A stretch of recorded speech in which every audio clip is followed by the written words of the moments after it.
también ahí? Ok, Zoom, gracias por avisarme, Zoom. Ok, entonces, queremos ver la Biblia como una sola historia. Y para poder ver la Biblia como una sola historia que nos está narrando, obviamente, pues la historia de Cristo y cómo se va desarrollando ese linaje, esa teología bíblica desde Génesis hasta Apocalipsis, tenemos que entender la estructura básica de la Biblia. Nosotros cuando tomamos nuestra Biblia, nos quedan 10 minutos, dice aquí Zoom. Este, pues muchas veces, a ver qué pasó. Muchas veces comenzamos a leer desde Génesis y nos vamos así, Éxodo, Levítico, Número, Deuteronomio, así nos vamos por todos los libros del Pentateuco. Y es correcto, no está mal. Pero si pudiéramos dividir la Biblia de una manera a través de historias que nos están narrando, una sola historia, sería de la siguiente manera. Tendríamos la historia de la humanidad en Génesis capítulo 1 al capítulo 11, ¿verdad?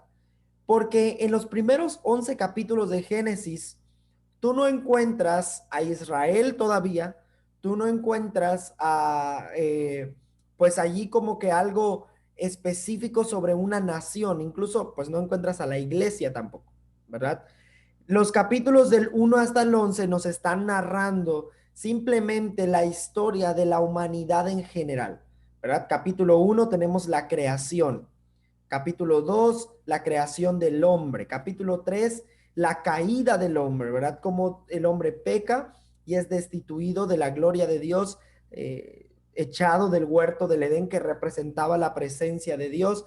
Capítulo 4, capítulo 5 tenemos Caín y Abel. Capítulo 6, luego tenemos Noé, la historia de Noé, ¿verdad?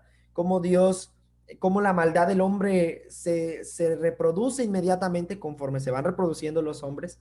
Y entonces Dios tiene que destruir a la humanidad y crear de una nueva familia a toda la humanidad. Y pareciera que es la solución, pero la verdad es que Noé falla porque bajando del arca se embriaga y peca, ¿verdad? Con sus hijos, de tal manera que él, en lugar de mejorar a la humanidad, pues sigue igual.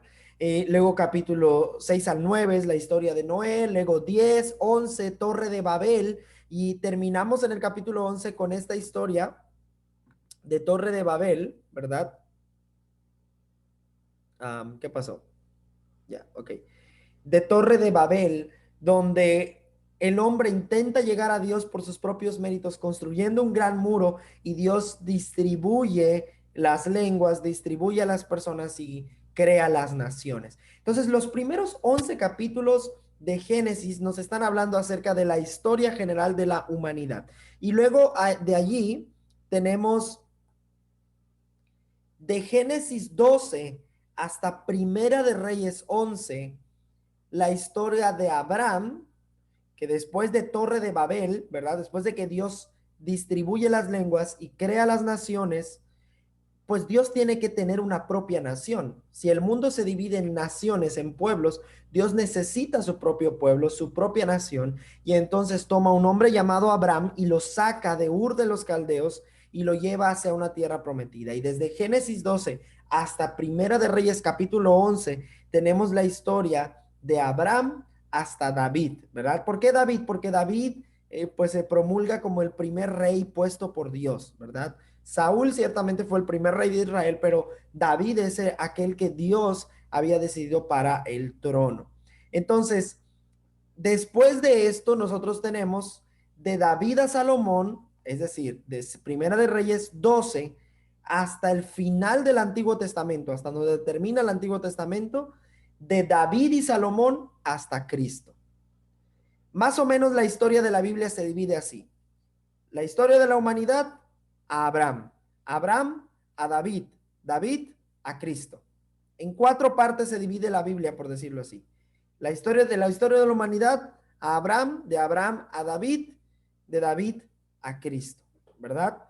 Y cuando tú lo miras así, entonces tú puedes entender dónde te ubicas, en qué parte de la historia cuando tú estás leyendo la Biblia. Si yo estoy leyendo el Pentateuco, pues estoy en la parte de Abraham hasta David, ¿verdad? Si estoy leyendo los libros históricos, pues estoy en la parte de Abraham a David. Si estoy leyendo las profecías, estoy leyendo Jeremías o Isaías o Jonás, estoy de David a Cristo, ¿sí? Entonces, esto es fundamental para que nosotros podamos ubicarnos en qué parte de la historia nosotros estamos leyendo. ¿Y cómo yo pude sacar estas conclusiones? ¿Es algo que Gustavo se inventó? ¿Es algo que algún teólogo se inventó? Bueno, no precisamente. Lo sacamos de los pactos, de cada uno de los pactos que la Biblia nos da. Y la próxima semana estaremos hablando de los pactos. Pero hay algunas cosas que notar en esta historia. Los pactos es, por ejemplo, aquí nos da una definición. Un pacto es un acuerdo es un acuerdo solemne entre dos partidos que definen las responsabilidades de cada miembro del pacto. En el Antiguo Testamento tú vas a encontrar pactos. Los pactos son los que nosotros ahora llamamos contratos o testamentos también, ¿verdad? De hecho, la Biblia se le llama el Antiguo Pacto, el Antiguo Testamento, y el Nuevo Pacto, el Nuevo Testamento. Tiene que ver con un acuerdo y vas a encontrar a lo largo de la Biblia, de la historia del Antiguo Testamento, que Dios está haciendo pactos con el hombre. Hace un pacto con Adán, hace un pacto con Abraham, hace un pacto con Moisés, hace un pacto con David, hace un pacto con todo el pueblo. Entonces vas a encontrar que Dios constantemente está teniendo acuerdos, está firmando, por decirlo así, contratos con el pueblo de Israel, con alguno de los patriarcas de los del Antiguo Testamento, ¿no? Y prácticamente es un acuerdo donde Dios dice, mire, si ustedes obedecen, yo les bendigo, si ustedes desobedecen, yo les maldigo. ¿Sí? Nosotros recordamos mucho un pacto que es el más común porque siempre que llueve y después de que llueve sale un bonito arco iris de colores. Nosotros decimos, el arco iris nos recuerda al pacto de Noé. Bueno, sí, porque cada pacto también tenía una señal, ¿ok?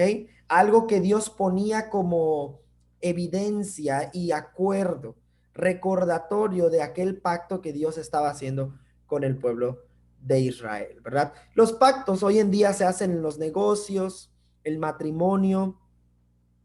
En ese entonces un rey o el dueño de la tierra con un pueblo, ¿verdad? Se hacían, en ese entonces cuando se hablaba en términos de pacto, eran las personas que vendían tierras y las rentaban y hacían un contrato para que el dueño de la tierra pudiera determinar lo que las personas que habitan en esa tierra pues hagan, las responsabilidades de estas personas. Ahora, en la Biblia vamos a encontrar que los pactos bíblicos son pactos entre Dios y su pueblo, donde Dios se promete actuar de parte de ellos.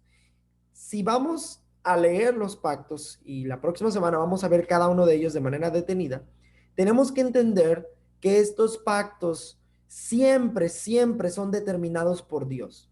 Nunca el pueblo va a llegar y va a condicionar a Dios. Es Dios quien va a decirle a su pueblo qué hacer, que va a prometerle a su pueblo, que va a bendecir a su pueblo. Y acabamos de leer el Salmo 136 y no lo leímos todo, solamente los primeros 9 versículos. Pero desde la creación Dios ha hecho un pacto con el hombre y es prolongar su misericordia. Y el Salmo a cada rato dice, porque para siempre es tu misericordia. Y lees el Salmo 136 y luego va a hablar del pueblo de Israel cuando salió del pueblo de Egipto, cuando fueron llevados a la guerra y todas estas cosas. Y el salmista va a decir constantemente que todo eso sucedió porque la misericordia de Dios ha sido para siempre, ¿verdad? Entonces, vamos a encontrar varios pactos y hoy no los vamos a estudiar, pero la próxima semana vamos a estudiar cada uno de estos pactos. El primero es el pacto con Adán. El segundo es el pacto con Noé. El tercero es el pacto con Abraham. El cuarto es el pacto con Moisés, ¿verdad? Ya en sus hojitas la próxima semana las van a rellenar y vamos a ver cada uno de ellos de manera detallada. Y el pacto con David y el nuevo pacto, ¿verdad? Estos son los pactos que Dios hizo con nosotros, ¿verdad? Adán, Noé, Abraham, Moisés, David y el nuevo pacto. 6 pactos. Y hermanos, cuando empecemos a estudiarlo, nos vamos a dar cuenta de cómo la historia de Dios se va entretejiendo a través de estos pactos, ¿ok? Pero espero que puedan, pues, entender los pactos y el papel que tienen los pactos en la historia. Ahorita vamos a ver eso, se va a cortar, ya nos quedan 30 segundos. Entonces les animo a que se vuelvan a conectar ahorita.